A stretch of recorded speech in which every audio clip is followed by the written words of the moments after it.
Bismillah, walhamdulillah, wassalatu wassalamu ala rasulillah.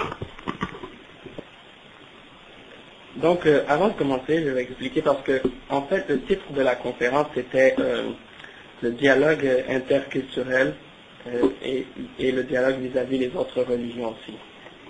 Donc, avant de commencer, je voulais juste clarifier un petit point parce que souvent on parle toujours on parle souvent de la culture musulmane.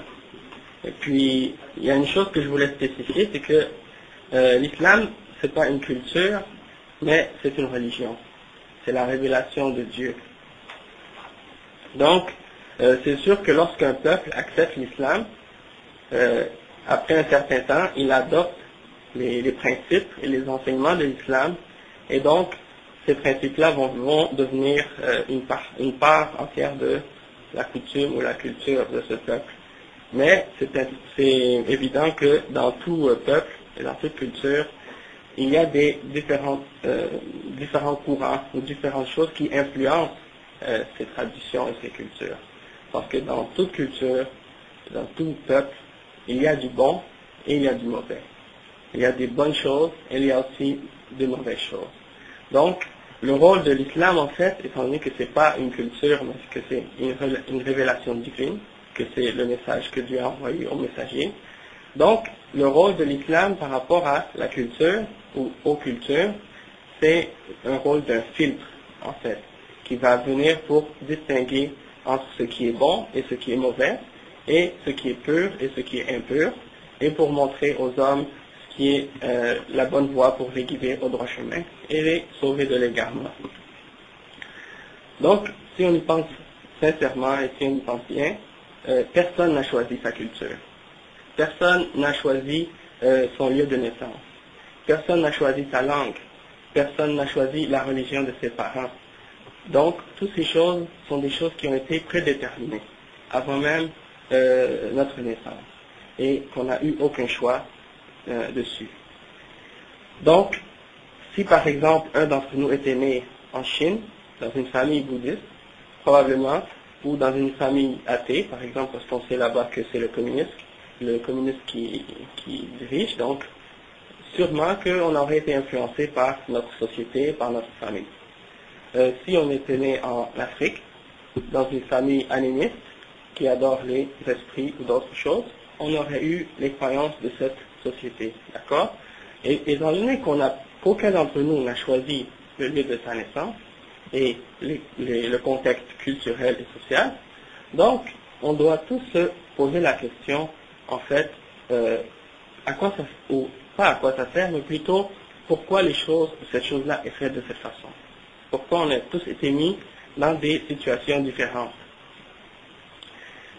En fait, la raison pourquoi c'est que c'est un test, en fait, ça c'est la réponse que l'islam donne à ça, c'est que c'est un test que Dieu nous donne. Il nous met dans une situation, Dieu nous met dans une situation à la naissance pour nous mettre dans une certaine épreuve, pour voir si on va être sincère, si on va chercher la vérité, si on va se remettre en question, si on va poser les bonnes questions pour essayer de trouver qu'est-ce qui est vrai et qu'est-ce qui est faux. Et c'est ce que tout être humain, lorsqu'il atteint l'âge de raison, commence à faire en fait, c'est à se poser les questions, pourquoi j'existe, d'où je viens, où je m'en vais, est-ce que les valeurs que j'ai apprises dans ma société, les croyances de ma famille ou de mon peuple, est-ce que ce sont les vraies croyances? Est-ce qu'il y a des choses dans ces croyances ou dans ces pratiques qui sont valables ou invalables? Sur quelles choses je dois me baser pour distinguer entre ces choses? Donc, c'est sûr qu'il y a beaucoup de réponses, différentes réponses à ces questions. Chaque religion a sa réponse.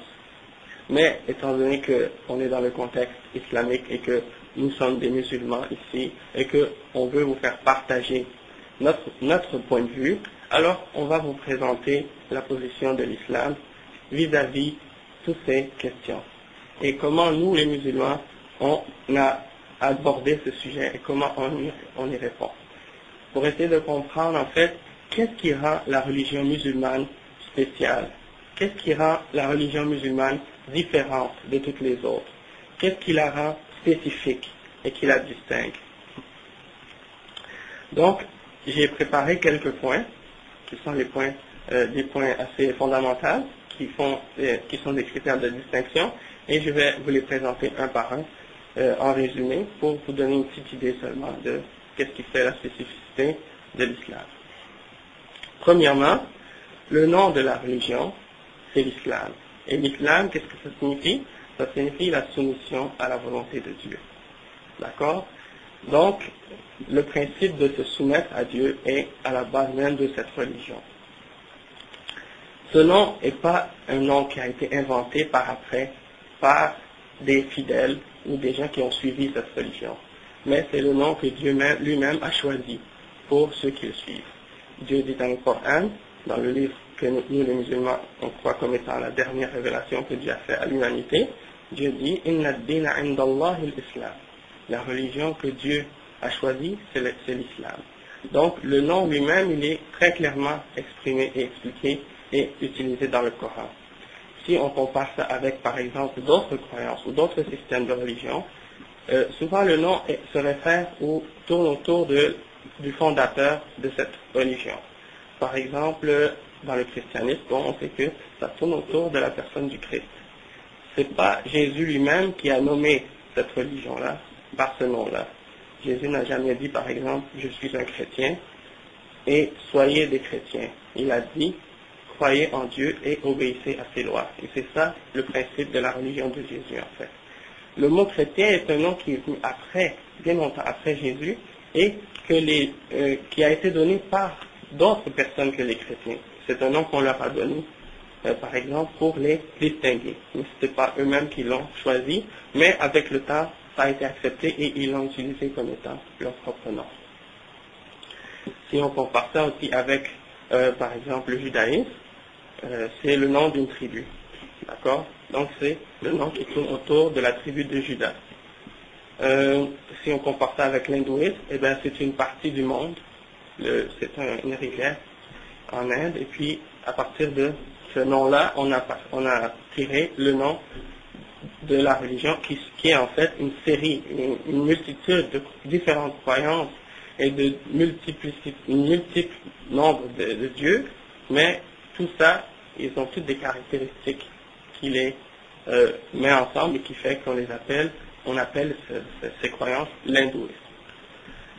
Donc, dans l'islam, c'est pas quelqu'un qui est venu après qui a donné le nom à la religion, mais c'est Dieu lui-même dans le Coran qui l'a nommé de cette façon.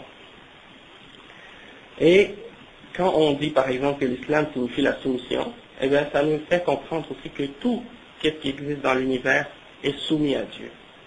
Même notre corps, même si par exemple on n'est pas musulman, c'est-à-dire si quelqu'un n'a pas choisi l'islam ou de se soumettre à Dieu en suivant l'islam, mais quand même son corps est soumis aux lois que Dieu a établies dans l'univers, et donc son corps est musulman même si son âme ne l'est pas. Les animaux qui obéissent à leur instinct, qui obéissent aux lois de l'univers aussi, sont aussi musulmans puisqu'ils sont soumis à la loi de Dieu. Les astres et tout l'univers, les lois physiques, biologiques, chimiques et tous les autres sont aussi des lois qui sont établies par Dieu. Et donc, de ce sens-là aussi, on peut dire que même l'univers est musulman. D'accord? Et la seule personne qui n'est pas musulmane, c'est la personne qui a refusé de soumettre son âme à Dieu. Ensuite, comme deuxième point de spécificité, on peut noter le point que l'islam, eh ben, c'est un des points spécifiques de l'islam, c'est qu'il y a une unicité de message dans l'islam. D'accord? C'est-à-dire que on ne croit pas qu'il y a eu plusieurs messagers que Dieu a envoyés à l'homme avec différentes religions. Selon l'islam, tous les messagers que Dieu a envoyés, depuis Adam et Ève, jusqu'à Noé, Moïse, Abraham, Moïse, Jacob, Isaac, David, Salomon, Jésus et Mohammed, sont tous venus avec le même message fondamental, qui est il n'y a qu'un seul Dieu, et c'est lui seul que vous devez adorer. Et c'est ce qui fait que, en réalité, pour nous les musulmans, il n'y a pas de distinction entre les différents prophètes. Ils sont tous venus pour enseigner la même croyance et le même message à la base. Et Dieu dit, dans le Coran, كان الناس أمة واحدة فبعث الله النبيين مبشرين ومنذرين. Donc j'ai dit, les êtres humains formaient une seule communauté. Et ensuite, il a envoyé parmi eux les messagers et les prophètes pour les avertir et pour leur annoncer la bonne nouvelle. Donc, c'est-à-dire que tous les messagers sont venus avec la même parole et le même message de base. Et tous les êtres humains, à l'origine, étaient tous sur cette religion-là et sur cette croyance-là. Et contrairement à ce qu'on enseigne, par exemple, dans les écoles, en sociologie ou en anthropologie, que à l'origine, l'être humain était polythéiste et qu'avec le temps, il a évolué jusqu'à ce qu'il devienne monothéiste, alors on voit que, d'après le Coran, c'est tout à fait faux, puisque à la base, l'être humain croyait en un Dieu unique, et c'est avec le temps qu'il s'est éloigné de ce message-là, qui est le message fondamental de Dieu, de l'unicité de Dieu, et qu'il a commencé à associer ou à attribuer à Dieu des partenaires ou à commettre des actes d'idolâtrie qui l'a fait s'égarer du droit chemin. Donc, ça c'est ce qui nous amène maintenant au principe en fait qui est le principe fondamental de l'islam, qui est même le témoignage qui fait que quelqu'un même se convertit à l'islam. Lorsque quelqu'un se convertit à l'islam, il doit prononcer ce témoignage. C'est le témoignage de La ilaha illallah. C'est-à-dire, rien ne mérite d'être adoré, sauf ou excepté Allah. Seulement Dieu mérite l'adoration. Personne d'autre en dehors de Dieu. Donc, cet enseignement-là, ce principe-là, c'est ce qui fait la base même de l'islam.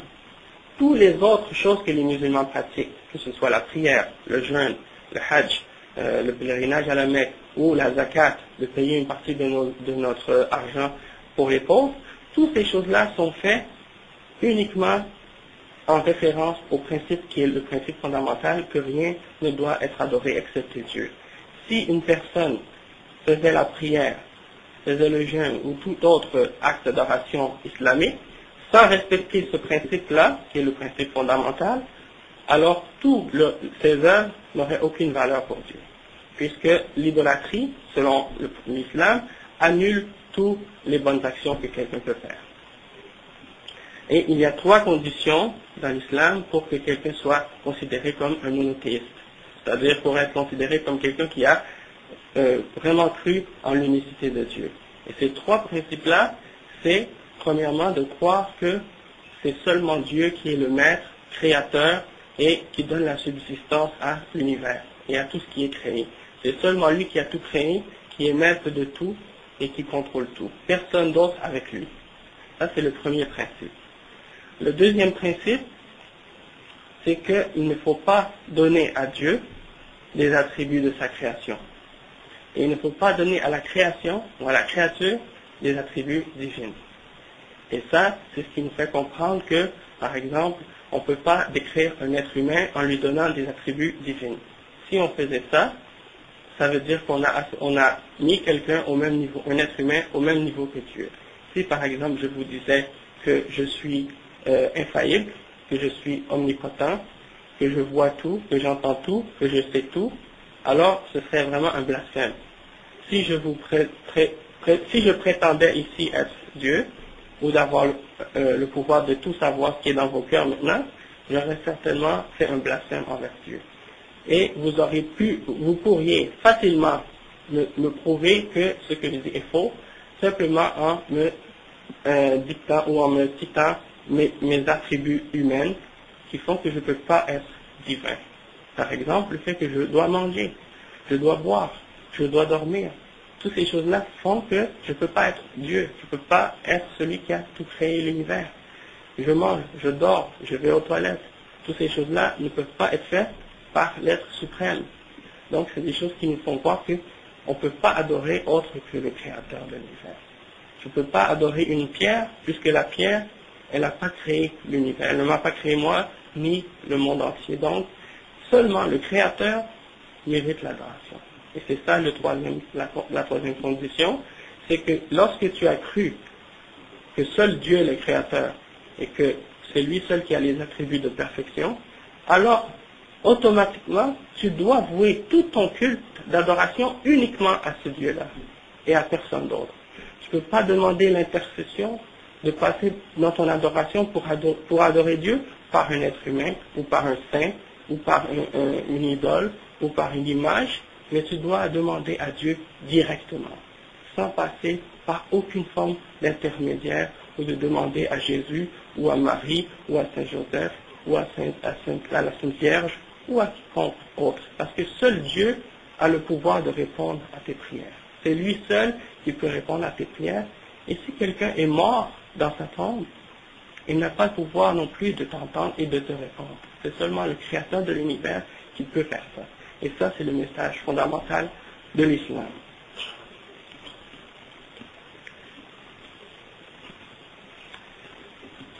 Bon, maintenant, dans l'exemple de la vie du prophète Mohammed, sallallahu alayhi wa sallam, qui est le dernier prophète que Dieu a envoyé à l'humanité, qui est venu compléter le message des prophètes qui sont venus avant lui et non l'abolir.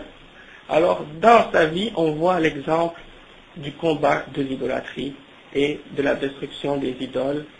Toute sa vie, il a passé 13 ans à la Mecque à enseigner aux hommes que seul Dieu mérite d'être adoré. Et il s'est limité à ça uniquement. C'est-à-dire, avant même d'avoir parlé de la prière, du jeûne, avant même d'avoir parlé de l'interdiction de l'alcool, de la fornication ou de tous les autres péchés, il a commencé et il s'est concentré sur le monothéisme, d'expliquer aux hommes que seul Dieu est le maître et le créateur de toutes choses, et donc seulement celui-là mérite d'être adoré. Tu n'as pas à te prosterner au soleil, à la lune, aux étoiles, aux idoles, aux statues, aux images, aux saints, aux hommes ou n'importe quelle autre créature. Seulement le Créateur mérite l'adoration. Et donc pendant 13 ans, il a fait concentrer les gens sur ce principe-là. Et ses fidèles, ceux qui ont accepté de croire à ce monothéisme, à l'unicité de Dieu, ils se sont fait torturer, ils se sont fait tuer, ils se sont fait traiter de tous les noms, juste parce qu'ils avaient accepté de croire en un Dieu unique et juste parce qu'ils avaient renié d'adorer les idoles. Ils ont subi toutes ces punitions, tous ces châtiments par les gens, toute cette humiliation des gens parce qu'ils ont refusé de faire aucune forme d'idolâtrie. Et lorsque plus tard le prophète a fait son hégire à la Mecque, à Médine, eh bien là le nombre des croyants a augmenté et Dieu lui a donné un grand nombre de fidèles, et donc lorsqu'il a eu la capacité, il est retourné à la Mecque et il l'a conquéri. Et la première chose qu'il a fait lorsqu'il est arrivé à la Mecque, c'est pas de se déclarer le chef et de prendre le pouvoir ou de se montrer fier, non. C'est de détruire une par une toutes les statues, toutes les idoles qui étaient installées autour de la Kaaba à la Mecque, et de les détruire une par une en disant la vérité est venue et le mensonge est parti, certes ce qui reste c'est la vérité. Et il a détruit chaque idole une par une.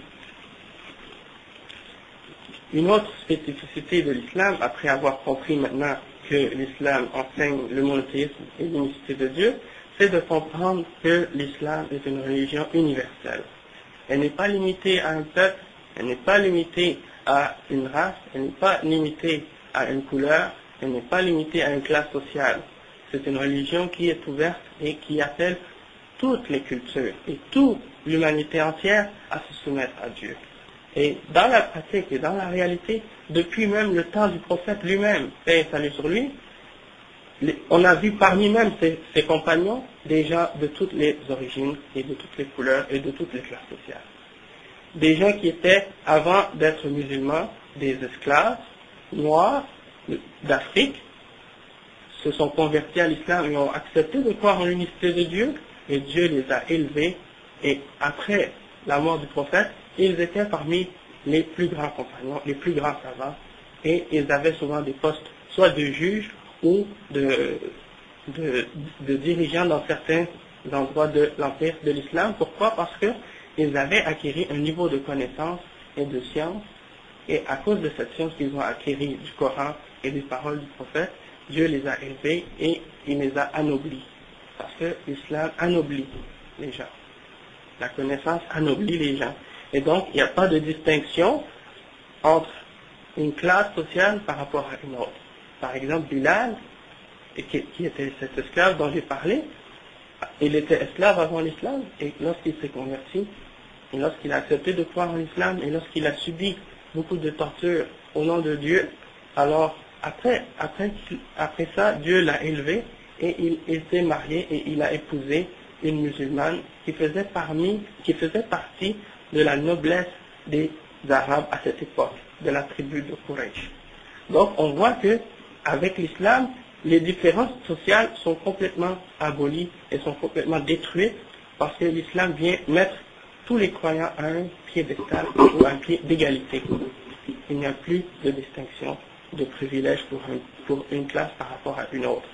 Et tout ça, Dieu les élève, ces gens-là, par rapport à leur connaissance et leur piété. Et c'est ce qui fait la différence entre les hommes. C'est seulement la connaissance et la piété. Ce que l'islam apporte au peuple et aux différentes cultures, ça c'est un point dont je voulais mentionner pour terminer, c'est qu'on a vu par exemple qu'avant l'islam, les peuples arabes qui étaient à la Mecque avaient plusieurs pratiques, plusieurs coutumes, que le prophète est venu et lorsqu'il est venu, il les a rejetées, ces coutumes qui étaient des coutumes contraires à l'islam. Par exemple, les Arabes avant l'islam enterraient leurs filles mortes, enterraient leurs filles vivantes dans la terre. Par exemple aussi, ils faisaient le pèlerinage à la Mecque, qui était quelque chose qu'ils avaient gardé d'Abraham, mais ils avaient ajouté à ces pratiques-là et à ce rituel-là toutes sortes de formes d'idolâtrie et toutes sortes de formes de choses païennes. Et le prophète est venu et il a dit aux gens, par exemple, les gens ils tournaient autour de la Kaaba sans aucun vêtement, les hommes et les femmes. Alors le prophète sallallahu alayhi wa sallam a interdit ça. Alors c'est pour vous montrer que il y a beaucoup de choses qui étaient faites avant l'islam. Par exemple, les femmes n'avaient aucun droit, il n'y avait aucune décision de qui ils vont épouser ou non. Et le prophète, paix et salut sur lui, est venu pour interdire ça et pour donner des droits à ceux qui n'en avaient pas et pour donner la justice aux hommes. Et c'est ce qui est arrivé à l'époque. Donc l'islam est venu et a appris à ces gens-là le droit chemin et la droiture. Et c'est pas seulement pour les Arabes que ça s'est produit, mais pour tous les autres peuples aussi où l'islam est arrivé.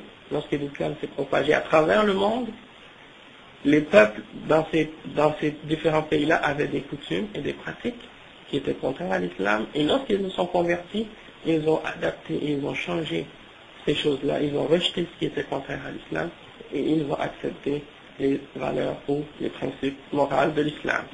Et c'est la même chose pour ici, par exemple. Moi, je suis né au Québec, ma mère est québécoise, mon père est haïtien.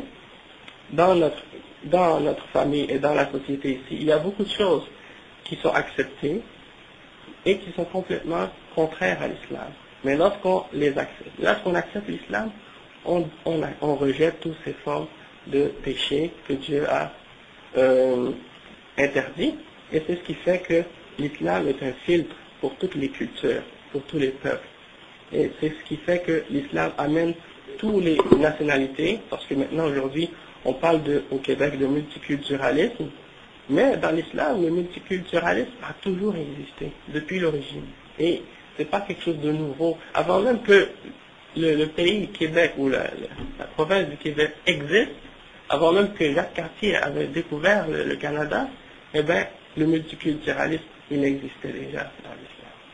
Donc, c'est juste un rappel pour vous faire comprendre en même temps que c'est pas quelque chose pour nous qui est nouveau, le multiculturalisme, mais au contraire, c'est quelque chose qu'on connaît très bien, qu'on a appris, qu'on a enseigné et qu'on continue encore d'enseigner et qu'on aime aussi même vous faire partager et vous faire découvrir aujourd'hui. Donc, avec ça, je vais terminer ma conférence. Et puis, si vous avez des questions, des commentaires ou des choses que vous voudriez avoir plus de détails, des informations plus détaillées, alors je suis disponible pour répondre à ces questions si vous voulez me demander, pas de problème. Alhamdulillah.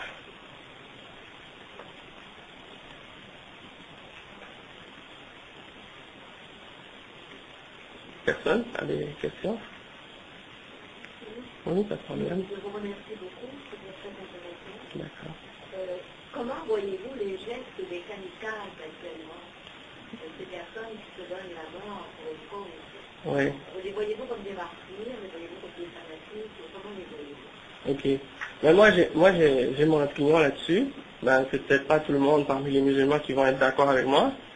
Mais bien entendu, c'est pas mon opinion personnelle. Je l'apprends des savants que je respecte et que j'écoute. Et puis, selon moi, donc, le fait de se suicider ou de mettre une bombe sur soi-même pour aller faire exploser des innocents, c'est totalement rejeté et complètement inacceptable dans l'islam. C'est quelque chose que l'islam interdit. Et puis, ceux qui font ça, d'après ce que j'ai entendu de certains savants de l'islam, ils sont considérés comme des gens qui se suicident et non pas comme des martyrs. Bien sûr, il y a beaucoup de musulmans qui vont vous dire que ce sont des martyrs et il y en a qui le croient vraiment. Par contre, moi, je suis convaincu que c'est pas l'opinion correcte. Par exemple, dans un contexte de guerre, je me dis que si par exemple c'est une armée qui se bat contre une autre, si quelqu'un veut aller faire un tort à l'ennemi, il va aller attaquer ceux qui l'attaquent. Ils ne vont pas aller attaquer la population innocente qui ne font pas partie des combattants. Donc, je crois que l'action d'aller dans le centre-ville, que ce soit en Palestine ou ailleurs, et de se faire exploser soi-même pour faire du tort à la population, je pense que c'est totalement absurde. Et c'est quelque chose que l'islam a condamné et continue de condamner. Donc ça, c'est mon point de vue là-dessus. Oui, vous avez une question?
Oui, je crois qu'on peut le comprendre comme le Père a dit, mais on ne peut pas le justifier, puis on ne peut pas l'accepter. Il faut le condamner à tout prix. La façon de régler ce problème, c'est pas en attaquant les innocents ou en faisant des actes kamikazes. En fait, le mot kamikaze, c'est un mot japonais. Ça n'a rien à voir avec l'islam. Donc, je veux dire, on utilise ça maintenant dans les médias pour appeler les musulmans, mais ça n'a rien à voir avec la religion musulmane. Je pense même que les kamikazes viennent des Japonais lors de la guerre de Pearl Harbor, lorsqu'ils se faisaient sauter avec leurs avions sur les bateaux des Américains. Donc, ou bien même, j'ai parlé avec un Japonais, et puis il m'a expliqué même que ça veut dire un vent de Dieu. Et que lorsqu'il y avait une guerre entre la Chine et le Japon, je pense que ils m'ont dit qu'il y avait eu un grand vent et que ça avait fait écraser l'ennemi, donc sans même qu'il y ait eu de combat, donc ils avaient appelé ça kamikaze. Mais dans l'islam, de se faire exploser comme ça au nom de Dieu, ça n'a aucun rapport.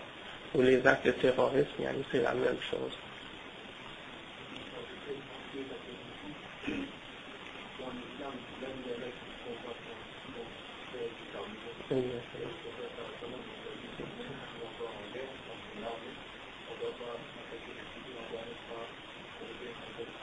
Oui, c'est vrai.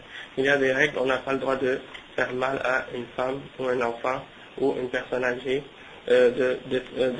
par exemple, briser les arbres ou des choses comme ça. Bien entendu, avec les guerres modernes et toutes les armes sophistiquées que les gens ont inventées, eh ben, ces armes-là, elles ne font aucune distinction. C'est des armes vraiment destructrices. Et puis, en fait, je pense même que qu'est-ce qui rend les guerres de plus en plus atroces, c'est le fait qu'on utilise ces armes. Avant, les guerres étaient faites avec des épées, des flèches. Les hommes qui se battaient, c'était des vrais hommes. Ça veut dire quand ils allaient au combat, ils faisaient preuve de courage. Ils avaient peur ils savaient qu'ils allaient rencontrer un ennemi et ils devaient avoir une force physique. Aujourd'hui, un enfant de 5 ans peut appuyer sur un bouton et détruire une population entière. Donc, je pense que aujourd'hui, la guerre n'a aucun sens avec ces armes. Et je pense même que, par exemple, si, c'est peut-être un peu bizarre à dire, mais je pense que si des peuples voulaient vraiment faire la guerre aujourd'hui, ils devraient s'entendre sur les armes qu'ils vont utiliser, par exemple, de dire on va prendre pour cette guerre des épées. Et puis personne n'a le droit d'utiliser de bombes ou des grenades ou autre chose. Et puis là, celui qui va gagner à la fin, c'est lui qui va avoir la position de pouvoir ou autre chose. Mais malheureusement, les gens ne font pas ça, donc c'est un problème.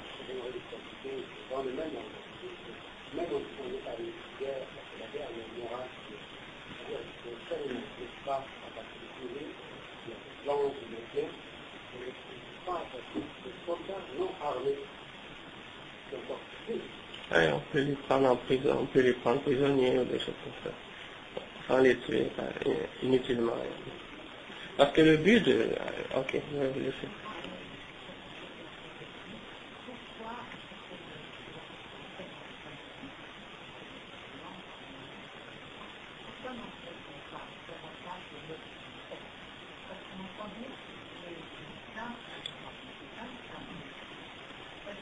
Exactement.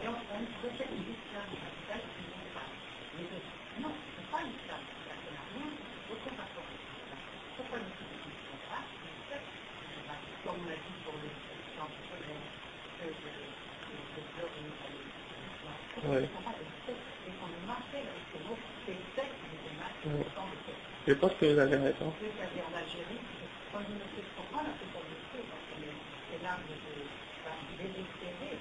Mais en dehors de ces problèmes-là, il y a quand même des gens qui ne pas la différence musulmans qui se doivent être devant ces déclarations. Ce sont des fanatiques, ce sont des sectes. Qui se doivent ces sectes qui donnent la peu de femmes que les femmes, mais c'est vrai, c'est... Ouais.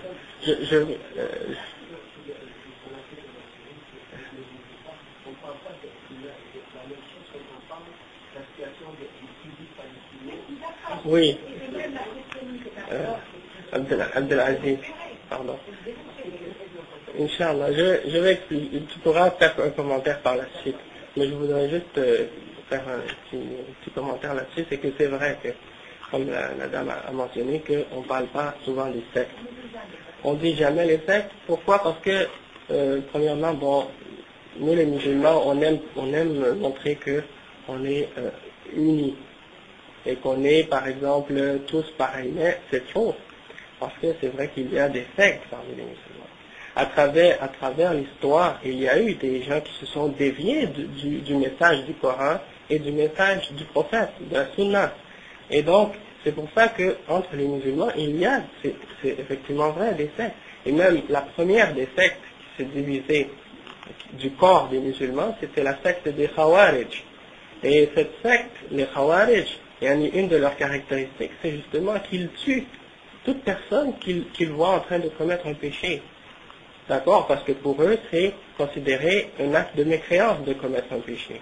Donc, automatiquement, le sang de la personne et ses biens deviennent licites. Donc, ils considèrent que c'est permis pour eux de tuer et de prendre les biens de toute personne qui ne sont pas avec eux. Donc, cette secte, Al-Khawarij, elle est connue historiquement et il y a beaucoup de références, même dans la Sunna, qui nous préviennent de faire attention à ces gens-là, parce que c'est des gens qui tuent même les musulmans, et donc ils les égorgent et ils font beaucoup de problèmes. Et lorsqu'on affirme ou qu'on mentionne qu'il y a des sectes dans l'islam, c'est pas une chose qui est pour montrer, c'est pas quelque chose qui impute à l'islam une faiblesse ou une faute ou un défaut. Parce qu'en fait, en réalité, il y en a eu des sectes après la venue de Jésus, il y en a eu des sectes après la venue de Moïse, et après chaque prophète, il y a eu, et même le prophète, paix et salut sur lui, a dit, les Juifs se sont divisés en 71 sectes, les chrétiens se sont divisés en 72 sectes, et il a dit, ma nation se divisera en 73 sectes, et une seule ira au paradis, tandis que les autres iront en enfer, et il a dit, c'est celle qui suit mon exemple et la voie de mes compagnons. Donc, ceux qui suivent le prophète et qui suivent son exemple, c'est ceux qui sont sur le droit chemin. Et ceux qui s'égarent de l'enseignement du prophète et l'enseignement du Coran et qui tombent dans des sectes et dans des divisions comme ça, eh bien c'est eux qui s'égarent du droit chemin. Et donc, par exemple, en Algérie, beaucoup d'entre ceux qui faisaient les actes, qui commettaient les actes, bien sûr ils ne s'appellent pas Khawarij, ils ne vont pas se déclarer eux-mêmes comme étant des Khawarij, mais peu importe le nom qu'ils ont, ils ont les mêmes caractéristiques que les premiers Khawarij. Et donc, on peut dire qu'ils ont leur exemple et ils suivent leur exemple. Et donc, il faut à tout prix les arrêter, ces gens-là qui tuent les hommes, les femmes, les enfants et les gens sans aucun critère de distinction, ceux qui font du mal comme ça. Donc, ils nuisent à eux-mêmes, ils nuisent aux musulmans et à l'image des musulmans à travers le monde, et puis c'est quelque chose de mauvais.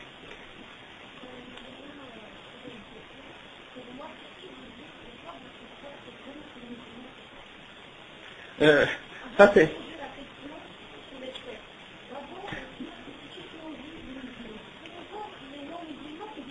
pas tout le temps. Ça c'est très facile de nier que les musulmans font des choses comme ça pour justement essayer de montrer que c'est toujours la faute des non-musulmans et c'est toujours eux qui nous salissent notre image. Mais souvent, c'est nous-mêmes qui salissons notre propre image. La preuve que des musulmans font des actes comme ça, c'est que même il y a eu parmi ces gens-là qui font ces actes, parmi eux, il y en a qui ont écrit des fatawas et des bayans et qui ordonnent aux musulmans et qui disent aux musulmans et qui justifient ces actions-là. Et en se référant à Coran, Sunna et en essayant d'appliquer même des fatawas de certains savants de l'islam pour essayer de justifier qu'est-ce qu'ils font. Et on les a avec nous et on peut les montrer comme preuve aussi qu'est-ce que ces gens-là ont dit et ont fait. Donc, je veux dire, on ne peut pas nier qu'il y a parmi les musulmans des gens qui font des atrocités, qui font des choses absurdes de cette façon, comme par exemple Ali ibn Abi Talib a été tué par un Khariji au temps du prophète, et il croyait, celui qui a tué Ali ibn Abi Talib, il croyait qu'en faisant ça, il se rapprochait de Dieu. Pourtant, Ali c'était le neveu du prophète sallallahu alayhi wa sallam. C'était un des plus grands musulmans. Comment quelqu'un peut croire qu'en le tuant, on se rapproche à Dieu? Et les Khawarij, la façon qu'ils ont été décrits dans les livres des savants, c'est qu'ils prenaient les ventres, les femmes enceintes et ils les ouvraient. Et puis, pourquoi seulement parce qu'ils n'étaient pas d'accord avec eux. Et il y a des gens parmi les musulmans aujourd'hui, en Algérie ou ailleurs, qui ont fait la même chose. Donc c'est l'ignorance, l'égarement, tout ça mélangé ensemble. Et puis c'est sûr que c'est dur pour nous les musulmans d'admettre ça, mais je pense que si on l'admet, parce que quelqu'un peut se dire musulman et faire des atrocités, quelqu'un peut se dire musulman et boire de l'alcool, quelqu'un peut se dire musulman et faire la fornication, l'adultère, comme c'est ce qui se produit dans plusieurs pays, ou bien même partout dans le monde musulman. Mais ça ne veut pas dire que le fait que quelqu'un fait un péché, qu'il est automatiquement en dehors de l'islam, non. Le problème, c'est qu'il faut seulement se désavouer de l'acte qui est contraire à l'islam, et le rejeter, et dire on est innocent de ce que ces gens-là font au nom de l'islam. Qu'est-ce qu'ils font? C'est pas islamique du tout. Je pense que c'est ça qu'il faut faire.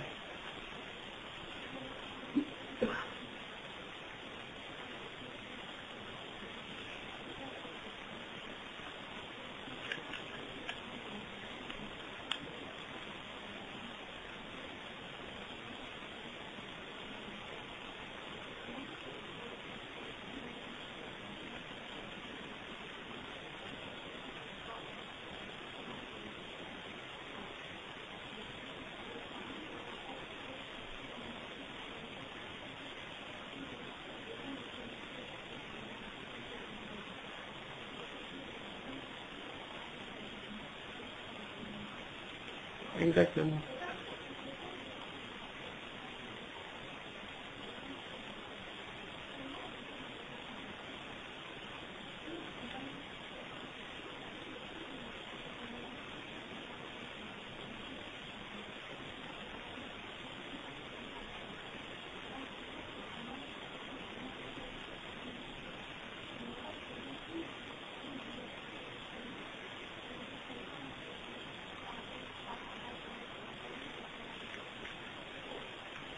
Mhm.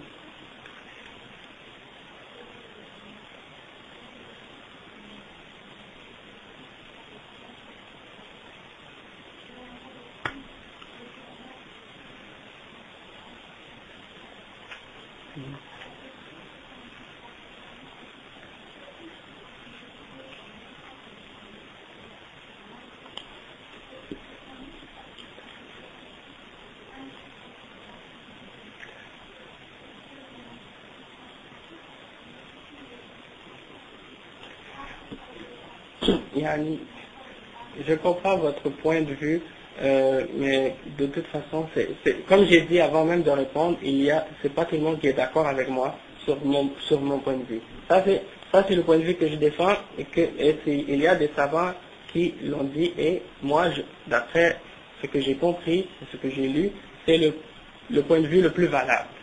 Et les autres points de vue, selon moi, sont incorrects. Mais yani, comme je dis par exemple, le fait qu'il soit... il faut toujours se rappeler l'exemple de la vie du prophète Mohammed sallallahu alayhi wa sallam. Lorsque les croyants, par exemple, Yasir, Ammar ibn Yasir, se faisaient torturer par les idolâtres et qu'on a tué son père et sa mère devant lui et qu'on le forçait de reconnaître les idoles et que ses parents ont refusé. Donc on a tué les parents de Yasir, Ammar ibn Yasir devant lui, son père et sa mère. Est-ce que le prophète sallallahu alayhi wa sallam a dit on va aller faire un acte, on va aller tuer ces gens-là, on va aller les attaquer? Il n'a jamais dit ça. Il a dit sabran ala Yasir fa inna maw'idakum al-jannah.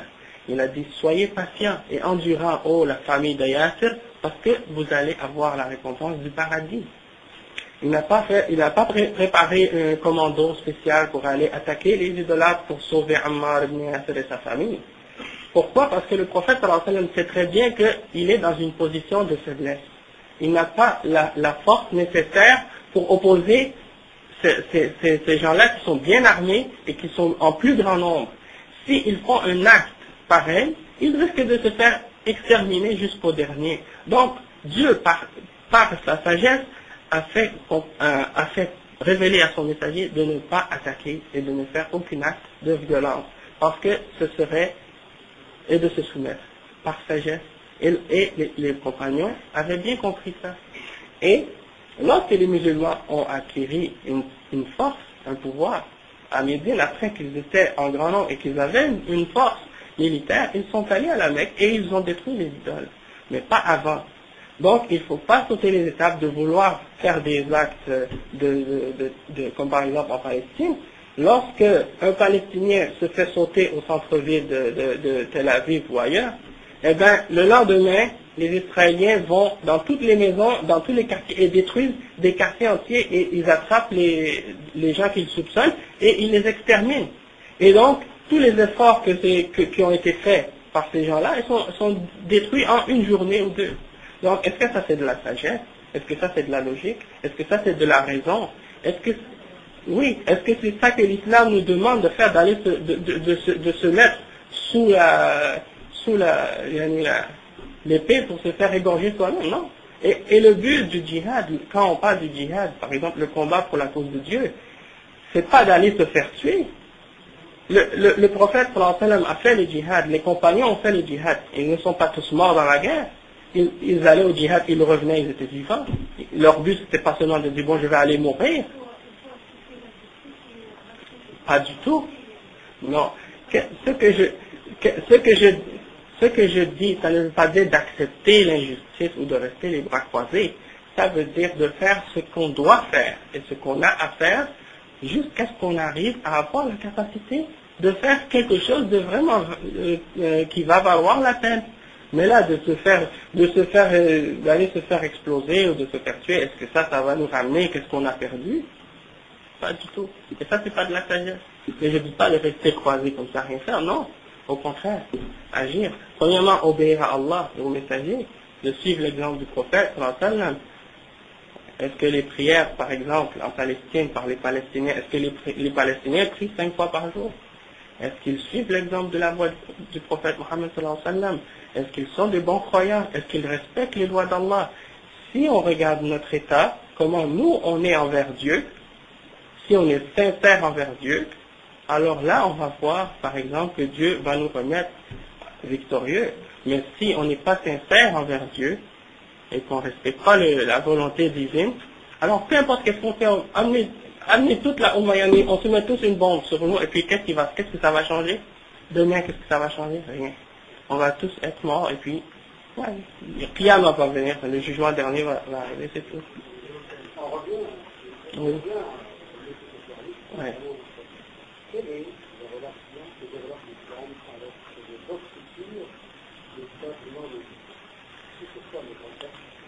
Les relations, on a pu voir à travers l'histoire que les musulmans ont toujours essayé d'approcher les non-musulmans et de faire des relations avec eux et de faire des échanges avec eux, de communiquer avec eux et par exemple, comme par exemple certains mentionnent souvent que l'islam s'est propagé, c'est vrai au début il y a eu des guerres, il y a eu des conquêtes, mais par la suite il y a eu aussi les interéchanges, les échanges qui se sont produits entre les peuples musulmans et les non-musulmans, que ce soit par le commerce, que ce soit par d'autres moyens, qui ont fait que les musulmans ont côtoyé des non-musulmans et c'est ce qui a permis de faire connaître aux non-musulmans l'islam, les valeurs islamiques et tout ça.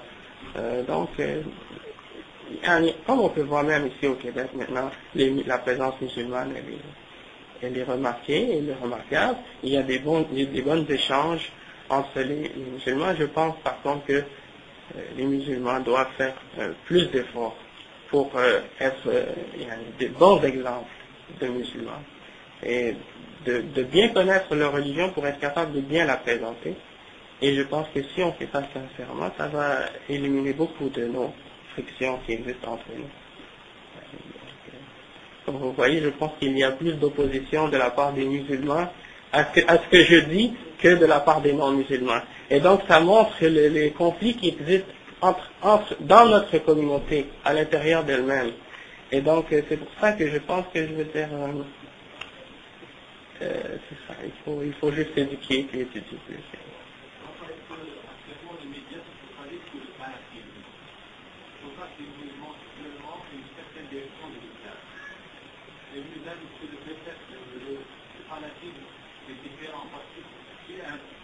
Voyez-vous, par exemple, dans la rue, va vous dire que vous êtes un fanatique, sans même vous connaître.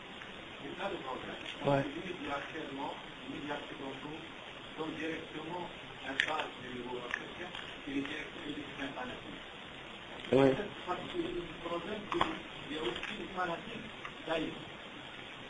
Ouais. Il y a toutes sortes de fanatisme. Ouais.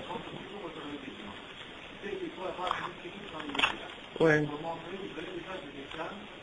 D'abord, il passe ce regard implicite que le musulman dit aux Arabes. En Algérie, il y a 30 millions d'Arabes.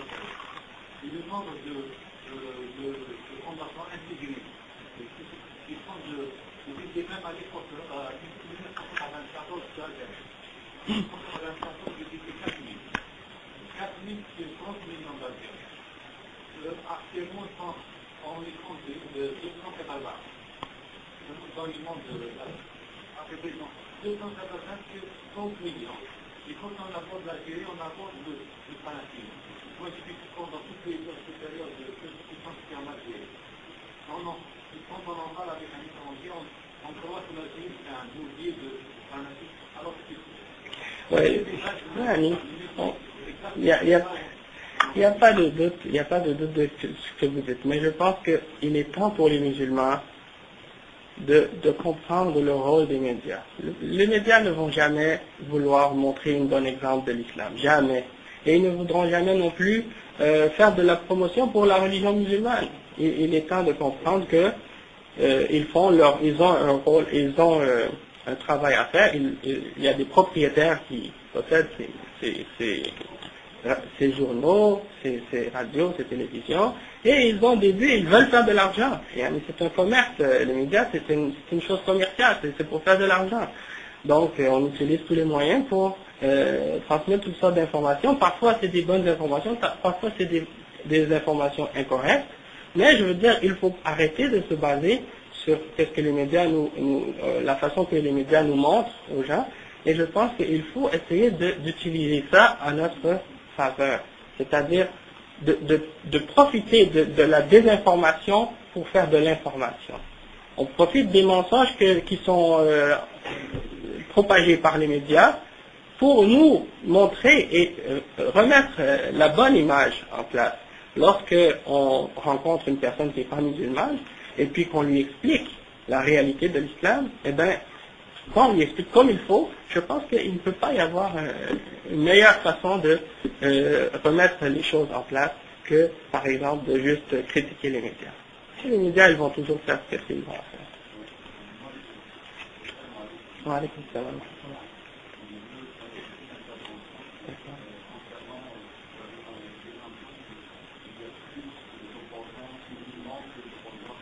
Parmi les non-musulmans, oui. Le désaccord.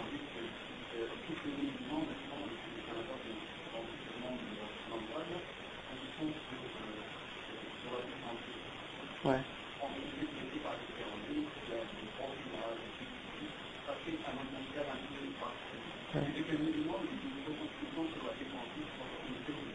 Ouais.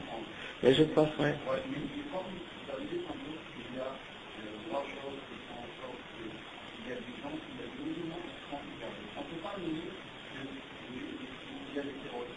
Oui, exactement. Ouais. Ouais.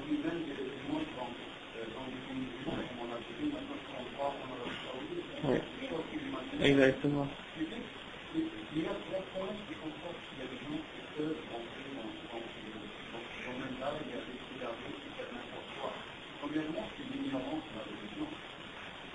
Il y a beaucoup de choses. Ouais. Oui. Exactement.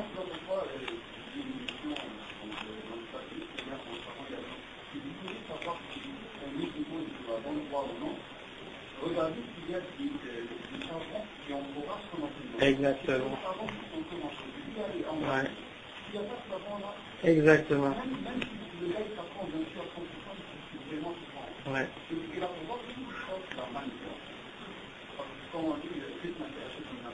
Oui.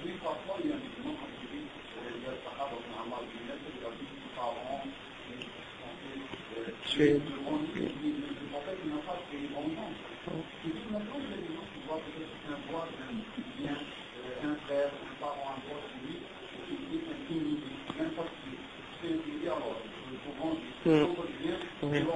Exactement. Ouais. C'est ça.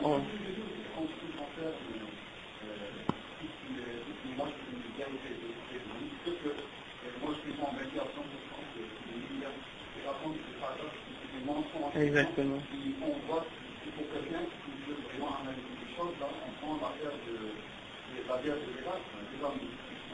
Ouais, tout ça. C'est vrai.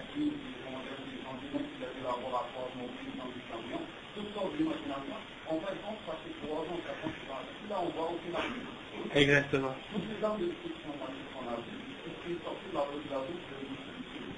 Exactement.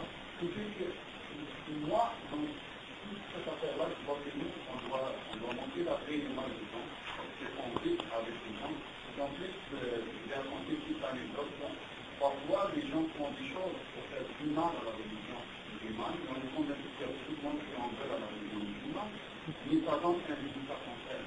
Peut-être la rencontre qu'on a aujourd'hui, il n'y avait pas toute cette unité de l'éducation, toute cette activité de terrorisme, de fanatisme, il n'y a pas de gens qui s'intéressent trop comme ça à la religion musulmane. D'ailleurs, je me souviens que, par exemple, je parle un peu des Algériens, à l'époque, je me souviens, en Europe, là, j'ai rencontré des frères en Europe, ils m'ont dit que rencontre des gens qui ont venu des gens qui venaient qui un africain. C'est ça. C'est l'Algérie. L'Algérie, les gens directement, ils ont dit moi, c'est la Nigeria. La Nigeria, le Nigeria. Puis après le terrorisme, il m'a dit maintenant tout le monde connaît l'Algérie. Ouais, c'est vrai. C'est comme ça. Ben, ouais, il y a toujours, depuis que je suis converti à l'islam, ça fait comme maintenant c'est bientôt 15e année. à chaque année, non, 14e année, à chaque année, il y a un pays. Il y a un pays qu'on cible. Hein. Quand je me suis converti, bon, il y avait la guerre du Golfe, mais la première. Après, il y a eu la Bosnie, après, il y a eu le Tchétchène, après, il y a eu l'Algérie, il y a toujours eu un pays, puis à chaque fois, on oublie l'autre qui était avant, puis on parle de celui, comme, on parle plus de l'Algérie, après on parle de l'Afghanistan, après on parle de l'autre. Donc, c'est comme une roue qui tourne, mais je dis que les médias, ils manipulent. C'est sûr qu'il y a de la manipulation dans les médias, puis ils essaient toujours de faire pencher les gens du monde. Par exemple, un jour, on voit un enfant palestinien qui est dans les mains de son père, qui est en train de mourir, et le lendemain, on voit un enfant juif qui est en train de mourir. Donc, je veux dire, on dirait que c'est juste pour manipuler les sentiments et les émotions des gens, puis donc, je pense qu'il n'y a rien à tirer des médias sur ce point de vue-là, là-dessus.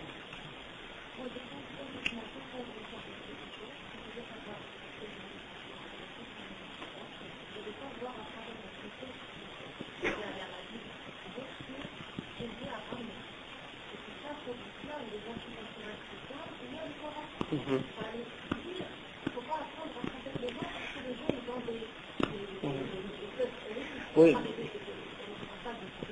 Dans un sens, oui. Oui, des fois c'est vrai, mais c'est pas toujours facile pour quelqu'un d'approcher le Coran sans le connaître. La même chose que pour quelqu'un, par exemple, qui va vouloir savoir le christianisme, il a besoin d'une introduction avant de lire la Bible. Des fois, la Bible, c'est un peu mélangeant, tu vois. Donc, c'est vrai. Moi, j'ai lu la Bible avant d'être musulman, et puis je peux vous dire qu'il y a beaucoup de choses, des fois, qui peuvent mettre en confusion, mais... Ouais. Ouais. Oui, ça c'est... Oui, c'est ça. Ouais. Non, c'est pas normal. C'est vrai.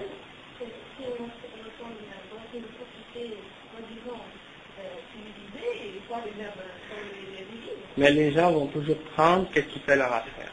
Souvent, si quelqu'un n'est pas sincère, il va toujours prendre ce qui fait son affaire. Par exemple, si quelqu'un a quelque chose contre l'islam, ben, il va chercher ce qui fait son affaire pour critiquer l'islam et les musulmans.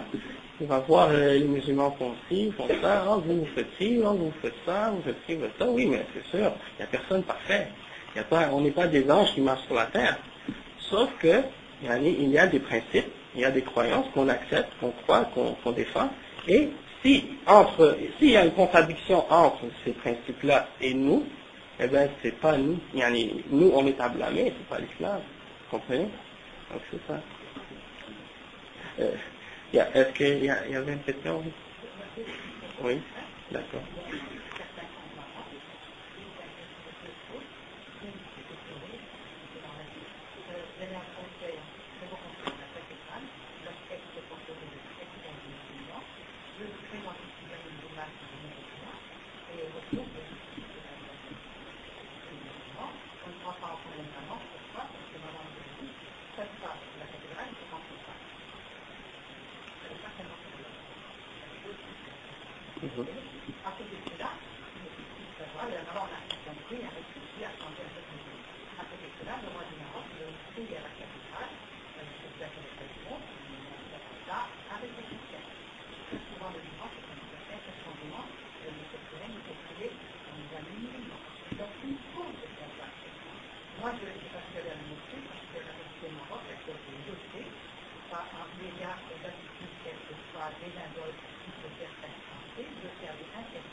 Ouais.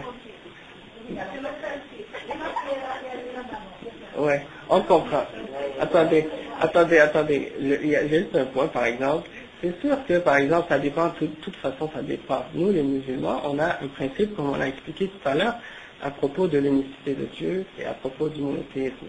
Par exemple, pour nous, c'est considéré comme une forme d'idolâtrie de dire que Dieu, le Père, le Fils et le Saint-Esprit forment une seule personne et que les trois sont Dieu. Pour nous, c'est quelque chose d'inacceptable. C'est un mystère dans la religion catholique. C'est un mystère, mais pour nous, c'est un mystère inventé. Il y a beaucoup de... Moi aussi, je peux inventer des mystères, mais ça veut pas dire que le mystère, que c'est quelque chose déclaré comme étant un mystère qu'il est vrai. Donc, ce que je voudrais dire, c'est que si, par exemple, les enfants voulaient entrer dans l'église, il faudrait qu'ils aient une raison de rentrer. Si c'était pour adorer Jésus ou adorer Marie ou pour adorer les images, ça c'est contraire au principe de l'islam, puisque l'islam nous enseigne d'adorer Dieu seul et de rejeter toute forme d'association et d'idolâtrie. Mais si c'était juste pour regarder, pour voir par curiosité, un concert de musique, bon. Ouais. Mais en fait, bon, nous dans l'islam, comme vous voyez ici, il n'y a pas de concert. On fait pas d'habitude dans nos lieux de culte, on fait pas de musique ou de chansons. On n'en fait pas nous dans la religion musulmane de chants religieux, parce que même Jésus ne faisait pas des chants religieux dans l'église. Et même il n'est jamais rentré lui-même dans une église. Jésus n'a jamais été chrétien lui-même, mais en tout cas. C'est juste pour vous dire, bon, je sais qu'ils ont fait ça peut-être avec une bonne intention, et l'intention n'était pas mauvaise, mais sur le plan islamique, c'était pas acceptable. Mais la présence du roi, bon, le roi lui-même, là, ouais, ben c'est ça. Mais c'est pas parce il y a juste une chose que je vais expliquer, c'est que le fait que le roi ait fait quelque chose, ben ça veut pas dire que c'est accepté dans l'islam. Le roi a fait plein de... Ah oui, le commandeur le croyant des croyants, le commandeur des croyants, comme il s'appelle lui-même, eh ben, il peut faire des péchés. Il y a des gens autour de lui, par exemple au Maroc, qui s'inclinent devant sa personne. J'ai vu ça à la télévision. Les gens font qu'est-ce qu'on appelle le recours, devant lui. Ça c'est un acte d'adoration qui est seulement voué à Dieu. Personne n'a le droit de faire le recours à un être humain. Si on fait ça devant une idole, un être humain, une statue ou le soleil, ça c'est un acte d'idolâtrie.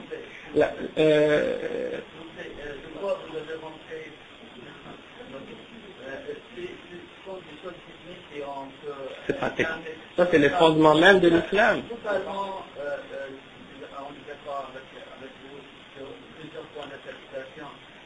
C'est pas de l'interprétation, as-sujud wa ruku' lillahi wahda. لا شريك له لا يشرك به. Il n'y a pas d'association. Oui. Est-ce que Allah, attendez, je comprends où vous voulez en venir. Est-ce que Allah a ordonné aux gens de se faire le recours au roi du Maroc? Jamais. On peut pas comparer Adam, l'ordre aux anges d'Adam avec l'ordre qu'est-ce que ces gens font. Il ne faut pas justifier le shirk sous aucune circonstance. Ce n'est pas des dhikr, ce n'est pas des shirk, ce n'est pas des dhikr, ce n'est pas des respects, c'est de l'idolâtrie claire et pure. Oui. D'accord. Non. Il y a d'autres personnes qui veulent, non. Mon frère, ce n'est pas nécessaire, on n'a pas besoin de s'attarder sur ça. Il y a une autre personne, ce n'est même pas dans le sujet exactement.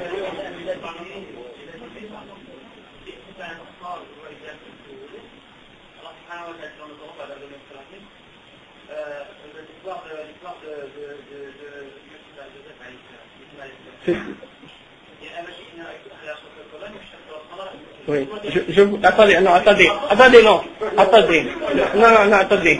je comprends, attendez, Non, attendez. Attendez une minute, d'accord? Attendez une minute, s'il vous plaît. Attendez une minute. Attendez. Ça, c'était un rêve que Youssef a fait. Il ne faut pas comparer le rêve avec les choses.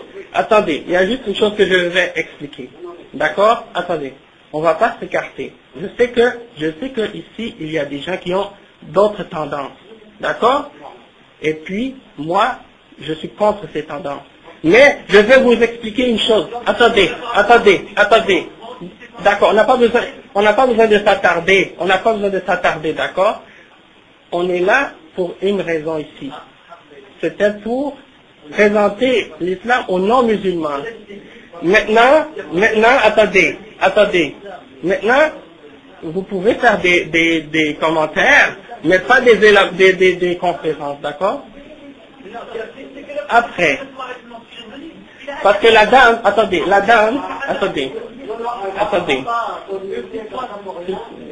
S'il te plaît. Exactement. Oui. S'il vous plaît, écoutez. La dame a seulement mentionné le fait que, parce que le roi du Maroc avait fait quelque chose, ça devient, c'est comme si pour rendre justifiable. Mais il faut juste comprendre que, peu importe qui est la personne qui fait ce qui est péché, ou qui est contraire à l'islam, eh bien, ça ne le justifie pas. Même si la personne est un roi, et même si... Après, attendez une minute. Si vous voulez expliquer quelque chose, vous voulez faire... Attendez. Ouais, d'accord, elle a une question. Après, on va parler toi et moi en privé après. Oui. Non, après. On va parler toi et moi après en privé. Il y a une dame qui veut parler, qui veut poser une question. Non. Après toi et moi, on va se clarifier. Oui, non, après. Après, on va se clarifier, toi et moi. Justement, c'est technique. Tu es musulman, je suis musulman. Laissons la chance aux non-musulmans qui ne viennent pas souvent dans les mosquées d'avoir la... Non, pas pour cela, justement. Oui. D'accord. C'est pas qu'on ne l'a pas laissé parler. D'accord. C'est pas de la politique.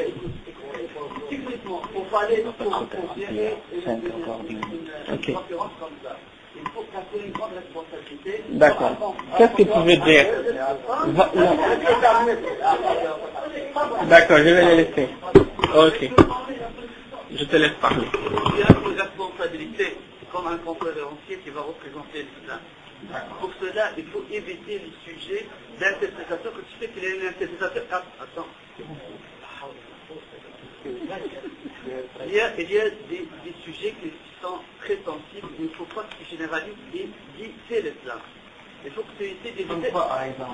Comme l'intercession, comme le fait des chants religieux. De faire le recours à un être humain.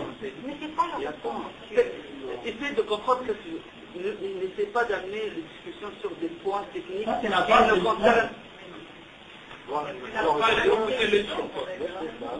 Il faut parler des choses qui sont en commun. Mais ça, nous sommes tous... Si vous n'êtes pas d'accord avec moi, on va se parler toi et moi après la conférence. Moi je présente... Oui, justement.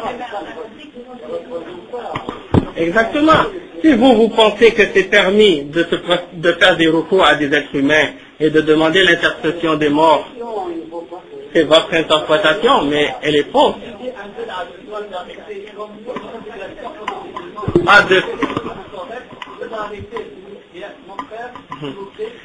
Ok.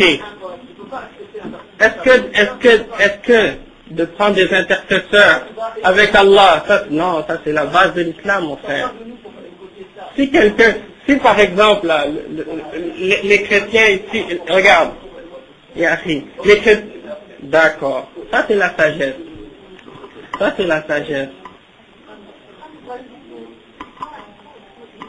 Oui, je comprends très bien ton point, je comprends très bien. D'accord.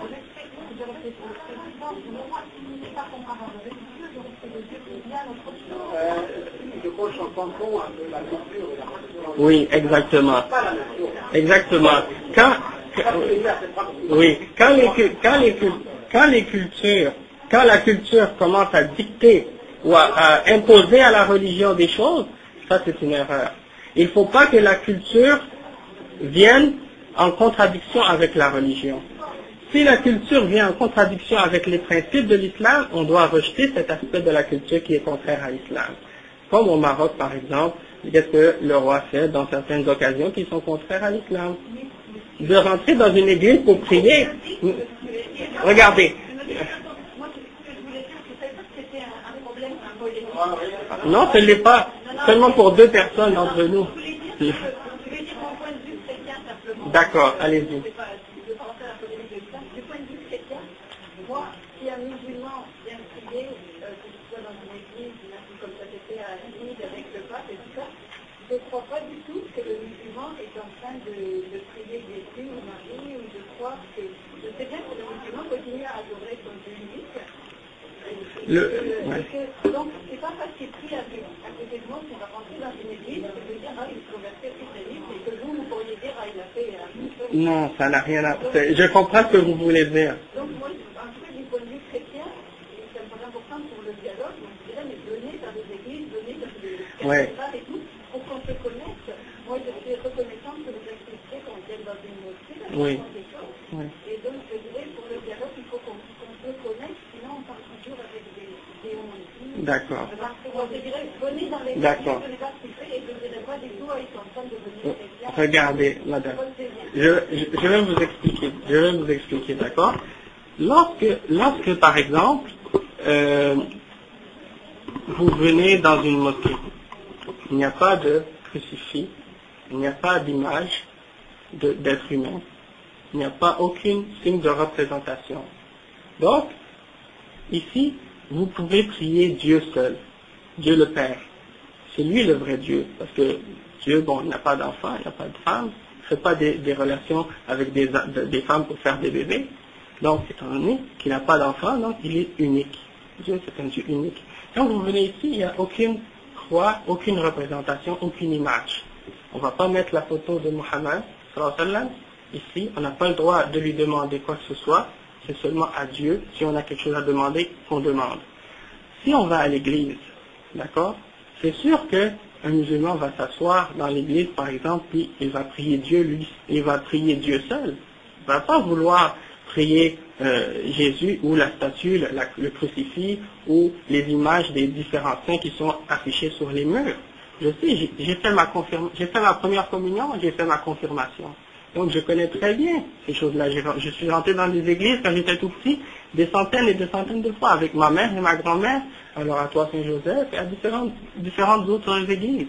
Mais qu'est-ce qui fait la différence, c'est que, étant donné que ça peut créer une confusion, parce qu'il y a ces objets qui sont considérés pour nous comme étant des objets des idoles et des objets d'idolâtrie, ça fait que, étant donné que ça crée cette confusion, il est préférable pour les musulmans de ne pas rentrer prier là où il y a ces choses et de se prosterner devant ces choses.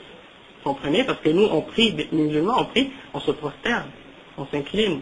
Donc, on ne peut pas se prosterner devant ces choses-là. Vous comprenez? Mais parce que s'il y a une forme d'idolâtrie qui est en train de se produire, par exemple, je ne pourrais pas entrer dans un temple hindou et assister et prier avec les hindous alors qu'ils sont en train d'adorer Vishnu ou Brahma ou une autre divinité hindouiste. Et c'est la même chose si quelqu'un se prosterne ou adore Dieu en présence d'une statue de Jésus ou de Marie. Pour nous, il n'y a aucune différence. Si l'hindou dit Dieu s'est incarné en Vishnu, ou Dieu s'est incarné en Rama, et si le chrétien dit Dieu s'est incarné en Jésus, quelle est la différence entre qu'est-ce que cet hindou l'a dit et qu'est-ce que le chrétien dit? C'est exactement la même chose. Et donc pour nous, c'est quoi la différence? Quelle est la différence? D'accord. D'accord, merci beaucoup. Merci, au revoir. Parce que si vous venez ici, bon, vous parlez du dialogue, l'importance du dialogue. Donc moi je pense que si on veut vraiment faire un vrai dialogue, il faut réellement dire aux gens qu'est-ce qu'on pense vraiment, qu'est-ce qu'on croit vraiment. Vous comprenez ce que je dis? Si je vais à l'église, est-ce que le prêtre va me dire, ah, tu n'as pas fait ta communion, tu n'as pas fait ton baptême, tu n'as pas, par exemple, cru en l'infaillibilité du Père, ou tu n'as pas cru en l'église catholique, donc, vous n'êtes pas croyant. Le prêtre ne va pas nous dire ça, par politesse peut-être, ou je ne sais pas, par diplomatie. Mais, nous, en tant que musulmans, je pense que c'est de notre devoir d'expliquer aux chrétiens nos différences. Qu'est-ce qui nous sépare? Et si on comprend réellement la base de nos différences et les raisons de nos différences, je pense qu'après on va être capable réellement de faire une démarche sincère et de revenir à la vérité si elle existe. Et je crois qu'elle existe. Donc c'est seulement ça que je veux dire. C'est pas le but, c'est pas de créer des conflits, de nous opposer, mais de comprendre nos différences, parce que Dieu dit dans le Coran, Ya ahl al-kitab, ta'alu ila kalimatin sawa, baynana et baynakum. Yani, oh les gens du livre, venez avec nous, on va s'entendre en une parole qui est correcte. C'est-à-dire qu'il n'y a qu'un seul Dieu unique et que vous ne devez adorer personne d'autre sauf Dieu. C'est écrit dans le Coran. Et donc l'appel au dialogue, elle a été écrite et expliquée dans le Coran depuis l'origine. Le problème, c'est quoi? C'est lorsque, par exemple, on veut s'unir, on veut dialoguer sans jamais parler de nos différences. Alors, sur quoi on dialogue? Et où est-ce qu'on s'en va? C'est quoi le but? Si on n'essaie pas de régler un problème qui existe. Vous comprenez?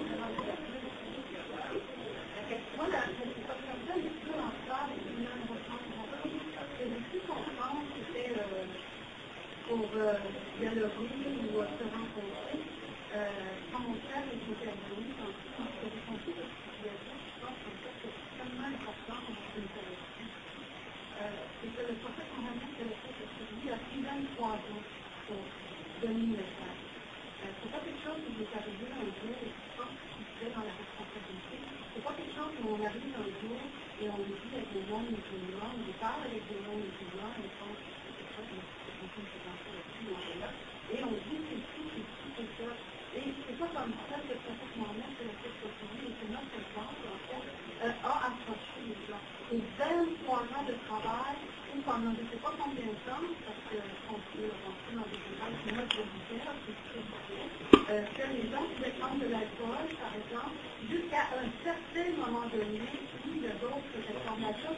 Alors tout ça, alors je pense que quand on se rencontre, chrétien musulman ou hindou musulman, ou juif musulman, quand on se rencontre entre frères et sœurs, c'est important de se rendre compte pour aller à cette moi, si j'étais rentré dans l'islam, si le premier jour que je suis rentré avec l'islam, on était plus joyeux, non, mais, pardon, ma soeur. Ouais. Mais je n'ai pas fait ça. On a des... Ouais. Ah, d'accord. Etc. Tout ce que j'aurais fait, j'aurais tourné le dos, parce que je ne pouvais pas supporter une personne. Mon ego, ce que j'ai à l'intérieur de moi, j'aurais dit, jamais, dans le même pas question. D'accord. On m'a dit, viens, apprends, regarde, et sois la bienvenue. J'ai été longtemps à prier sans exemple, parce que j'avais une... Mais ma soeur, pardon. Mais je n'ai pas ma... Oui. Pardon, ma soeur. Vous venez d'arriver, vous n'avez pas entendu ce qui a été dit.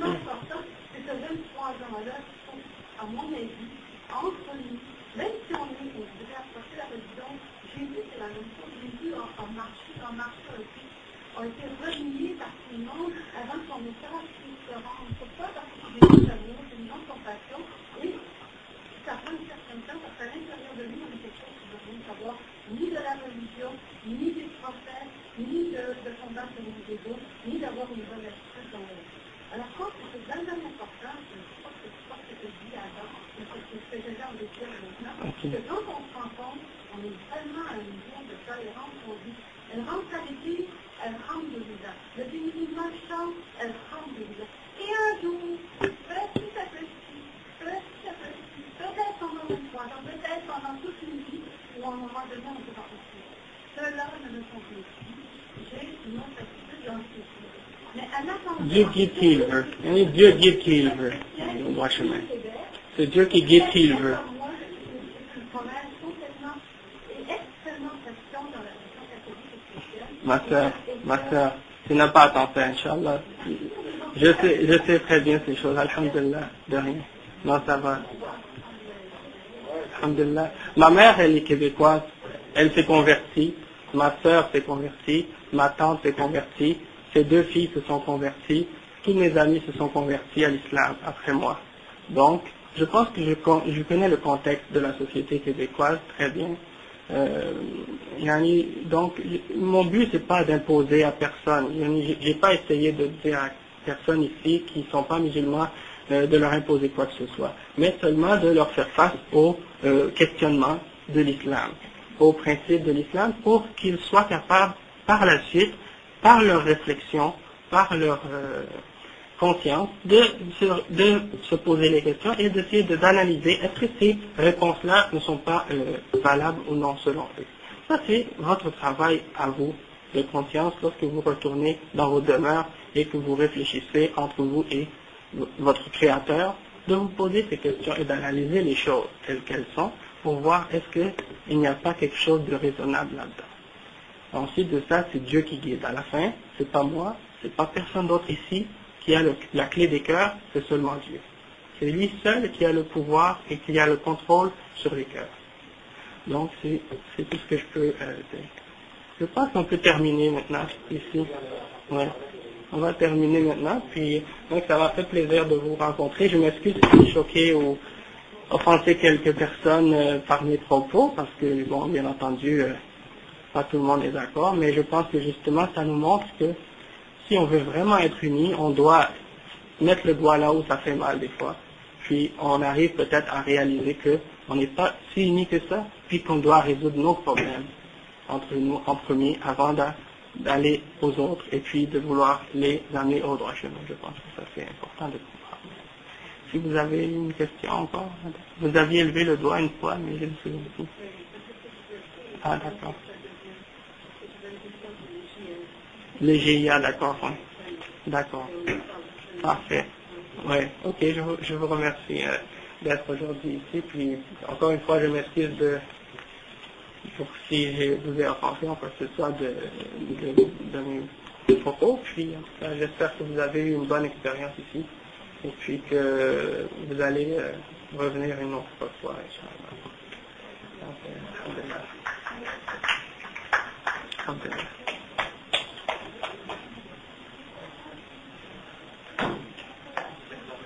وإياكم أنا فهمت ولكن المشكلة لا نريد أن نعمل محاورة يعني faire un débat.